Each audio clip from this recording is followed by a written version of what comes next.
नमस्कार। Video lecture की श्रृंखला में आप सभी का स्वागत है। आज हम चर्चा करेंगे एशिया और अफ्रीका का यूरोप द्वारा शोषण, इस टॉपिक के बारे में।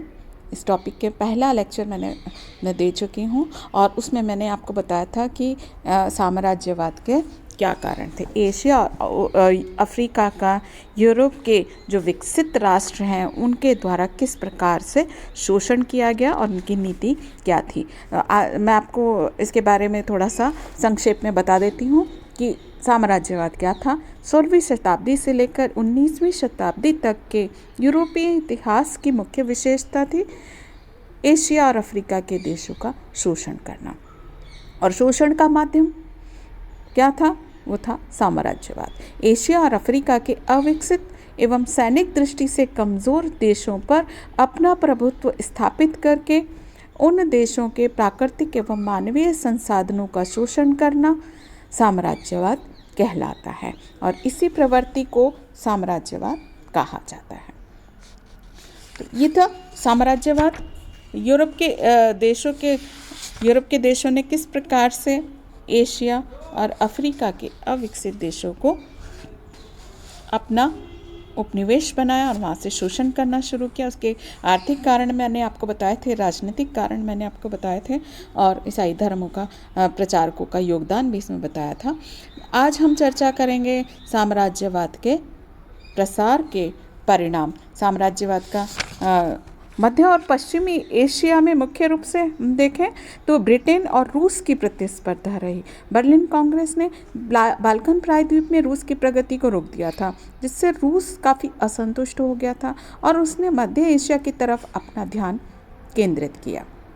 इससे ब्रिटेन की चिंता बढ़ गई, क्योंकि रूस की विदेश नीति का एक मुख्य उद्देश्य रूस के लिए ऐसे बंदरगाहों की तलाश करना था जो वर्ष भर खुले रहें, और इसीलिए वो कुस्तुंतुनिया को अधिकृत करना चाहता था और पश्चिम में अटलांटिक महासागर के तट पर बंदरगाह बनाना चाहता था। क्रीमिया का युद्ध हमने पढ़ा, उसके बाद हमने देखा कि रूस को प्रशांत महासागर के तट पर बंदरगाह की नींव रखने में सफलता मिल गई, और मध्य एशिया में उसने ताशकंद, समरकंद, खीवा और खेशकंद को बर्लिन कांग्रेस से पहले ही हथिया लिया था।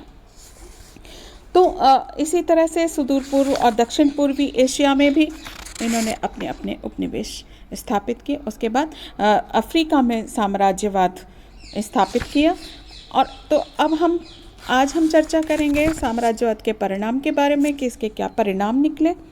पहला परिणाम था विजित क्षेत्रों में निरंकुश शासन। यूरोप के शक्तिशाली और विकसित देशों ने एशिया और अफ्रीका के अशक्त और अविकसित राज्यों को जीतकर उन्हें अपने उपनिवेशों में परिणत कर दिया और इन राज्यों में अपना निरंकुश शासन स्थापित कर लिया। स्थानीय लोगों के साथ में गुलामों जैसा व्यवहार किया जाने लगा। उन्हें राजनीतिक अधिकारों से वंचित रखा गया।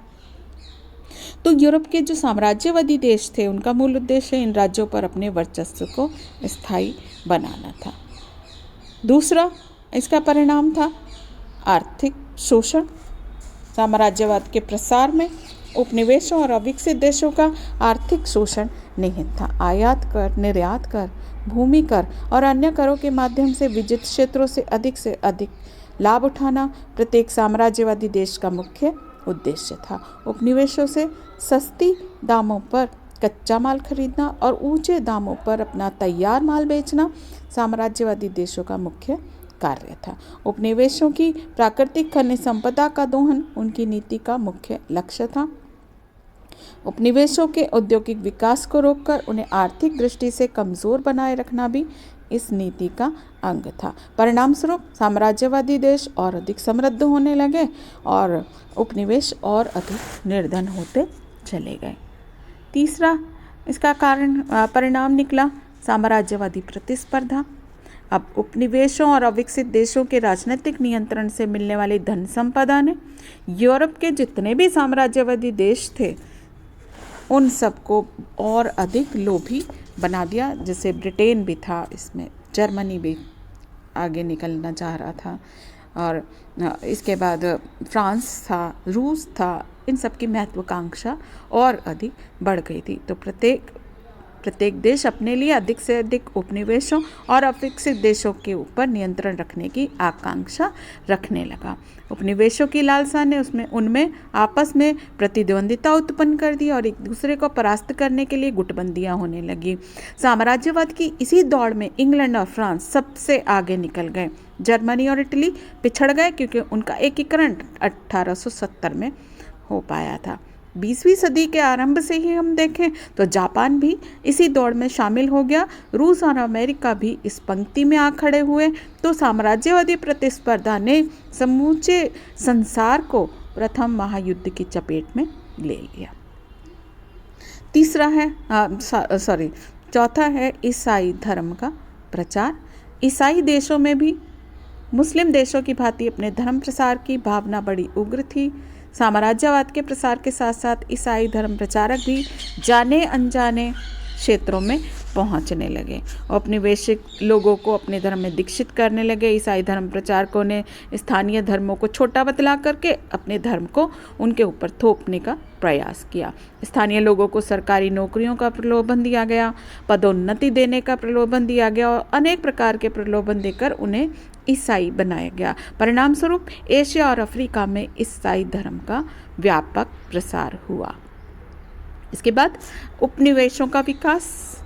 साम्राज्यवादी शक्तियों ने उपनिवेशों का द्रुत गति से आर्थिक शोषण करने की दृष्टि से कुछ क्षेत्रों में विकासात्मक कार्य भी किए, जिनके परिणाम स्वरूप उपनिवेशों के विकास का मार्ग प्रशस्त हुआ। हालांकि उन्होंने ये जो कार्य किया साम्राज्यवादियों ने, लोक व कल्याण की भावना से ऐसा नहीं किया था। उन्होंने अपने उद्देश्यों की पूर्ति के लिए किया। हम भारत के संदर्भ में भी देखें तो भारत में जो मंडियों तक कच्चा माल ले जाने के लिए और तैयार माल बेचने के लिए अंग्रेज़ों ने यहाँ पर यातायात के साधनों का विकास किया। कृषि उत्पादनों को बढ़ाने के लिए कृषि क्षेत्र में सुधार किए। तो ये जो उद्देश्य था उनका लोक कल्याण की भावना नहीं था। इसमें उनका जो उद्देश्य था वो अधिक से अधिक लाभ कमाना था। लेकिन जाने अनजाने में उन्होंने काफ़ी कुछ सुधार भी किए। सरकार विरोधी गतिविधियों की जानकारी और उनका दमन करने के लिए संचार व्यवस्था में विस्तार किए गए। स्थानीय लोगों के असंतोष को कम करने की दृष्टि से थोड़े बहुत शासन संबंधी सुधार भी किए और अपने हितों की पूर्ति के लिए कुछ कल कारखाने भी यानी कुछ फैक्ट्रीज भी स्थापित की गई। तो अगर हम ओवरऑल देखें तो साम्राज्यवादी देशों ने इन अविकसित देशों को इसलिए विकास किया जिससे अधिक से अधिक मुनाफा वो कमा सकें। इसके बाद पश्चिमी सभ्यता और संस्कृति का प्रसार। पराधीन देशों के लोगों के जीवन पर साम्राज्यवादी देशों की सभ्यता और संस्कृति का व्यापक प्रभाव पड़ा। वो लोग भी पश्चिमी वस्तुओं का उपयोग करने लगे। मनोरंजन के क्षेत्र में भी वो पश्चिम का अनुसरण करने लगे। युवा युवतियों में पश्चिमी संगीत और नृत्य का व्यापक प्रचलन हुआ। वेशभूषा, खान पान आदि का भी जबरदस्त प्रभाव पड़ा। पश्चिमी सभ्यता का एक लाभ भी मिला। अनेक देशों में समाज में व्याप्त जो कुरीतियाँ थी हमारे यहाँ, जैसे सती प्रथा है, कन्यावध है, नरमांस भक्षण है, अंधविश्वास, इन सब का उन्मूलन भी हुआ और लोगों में आधुनिक शिक्षा के प्रति रुझान भी बढ़ा। उन्होंने पश्चिमी विज्ञान और अनुसंधान का लाभ भी उठाया। इसके बाद नेक्स्ट जो परिणाम था वो था राष्ट्रीय भावनाओं की जागृति। अब आधुनिक शिक्षा का प्रसार हुआ। प्रचार प्रसार के परिणाम स्वरूप जो पराधीन देश थे उन्होंने यह अनुभव किया कि किसी भी देश के शासन तंत्र में उस देश के निवासियों का हाथ रहना चाहिए और उन्हें अपने देश के भविष्य का निर्माण करने की स्वतंत्रता मिलनी चाहिए। तो लोग अब राजनीतिक अधिकारों की मांग करने लगे, परंतु साम्राज्यवादी देशों ने उनकी स्वतंत्रता की भावना का कठोरतापूर्वक दमन किया। जैसे जैसे अत्याचार बढ़ता गया वैसे वैसे लोगों में राष्ट्रीयता की भावना और अधिक बलवती होती गई। पराधीन देशों ने साम्राज्यवादी देशों के शासन से मुक्त होने के लिए 20वीं सदी के प्रारंभ से ही स्वतंत्रता आंदोलन प्रारंभ कर दिए। इन आंदोलनों के परिणाम स्वरूप ही भारत, बर्मा, मिस्र, सूडान, हिंद एशिया, इंडोचाइना, ये अनेक देश स्वतंत्रता प्राप्त करने में सफल रहे। इसके बाद नेक्स्ट पॉइंट है स्वतंत्रता सेनानियों पर अत्याचार। ये ठीक है कि लंबे संघर्ष के बाद अधिकांश देश जो हैं वो स्वतंत्रता प्राप्त करने में सफल रहे, परंतु साम्राज्यवादी देशों ने अपने अधिकृत देशों पर अपनी सत्ता को बनाए रखने के लिए स्वतंत्रता सेनानियों पर अमानवीय अत्याचार भी किए। इंग्लैंड ने भारत के राष्ट्रीय आंदोलन को कुचलने के लिए जिस प्रकार अत्याचार किए थे उससे हम सुपरिचित हैं। फ्रांस ने भी मोरक्को और अल्जीरिया के राष्ट्रीय आंदोलन को कुचलने के लिए वहाँ की जनता पर बहुत अधिक अत्याचार किए। हॉलैंड और पुर्तगाल ने भी अपने अपने उपनिवेशों पर नियंत्रण रखने के लिए भयंकर राजनीतिक अत्याचारों का सहारा लिया। तो जितने भी स्वतंत्रता सेनानी थे जो स्वतंत्रता की मांग कर रहे थे उन पर काफ़ी अत्याचार किए गए। किसके द्वारा? विकसित राष्ट्रों के द्वारा। प्रजातांत्रिक व्यवस्था का प्रसार। साम्राज्यवादी देशों ने अपने अधिकृत देशों में जन असंतोष को कम करने की दृष्टि से समय समय पर कुछ प्रशासनिक सुधार भी किए और दिखावे के तौर पर ही सही लोकतांत्रिक संस्थाओं का निर्माण भी किया। इससे अधिकांश अधिकृत देशों में प्रजातांत्रिक व्यवस्था का आधारभूत ढांचा खड़ा हो गया और स्वतंत्रता की प्राप्ति के बाद कई देशों ने प्रजातांत्रिक व्यवस्था को अपना लिया। इससे एशिया और अफ्रीका में लोकतंत्र को फलने फूलने का अवसर प्राप्त हो गया। तो ये था हमारा टॉपिक। नमस्कार।